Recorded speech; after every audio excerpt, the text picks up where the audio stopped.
Bəzən bir əşyanın hekayəsi bitmiş kimi görünür. Köhnəlmiş olan əşyalar lazımsız hesab olunaraq kənara qoyulur. Amma hər son həqiqətən sondumu? Bəziləri üçün dəyərini itirmiş olan əşyalar yaradıcı insanların əlində yeni sənət əsərinə çevrilir.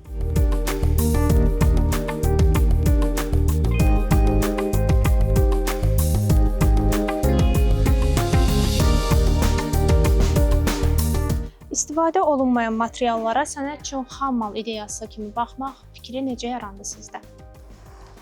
Əslində bu ideya çox maraqlı bir prosesdən keçdi. Bizim özümüz kimi də yaradıcı dostlarımız çoxdur.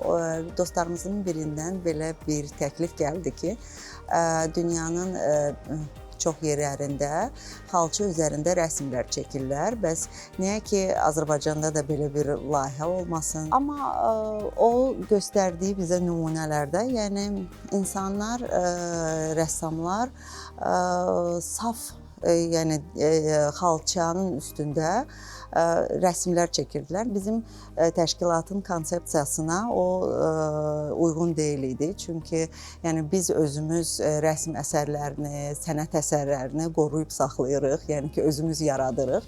Ona görə hələ bil ki, hazır bir sənət əsərini bu cür istifadə, kətan yerinə istifadə etmək bizim üçün uyğun deyil idi. Biz təşkilat olaraq həm də ki, çoxlu ekologiya ilə bağlı layihələr edirik, çalışırıq ki, belə, yəni ki, faydalı bir layihələr ərsəyə gətirək və bu ideya oradan gəldi ki, zədələnmiş xalçalar üzərində artıq istifadəyə yararsız olan xalça, bərpaya yararsız olan xalçaların üzərində bəs rəsmlər çəkək və təbii ki, yararsız xalçaların artıq tam şəkildə istifadə etmək olmur, çünki yarısı sökülüb, yarısı yanıb, vaxt keçdikcə pis vəziyyətə düşüb, insanlar onları atırlar, yəni tullantı kimi baxılır.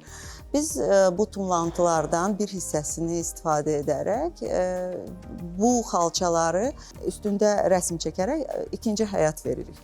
Və hələ bir ki, sənət əsərindən digər bir sənət əsəri yaradırıq.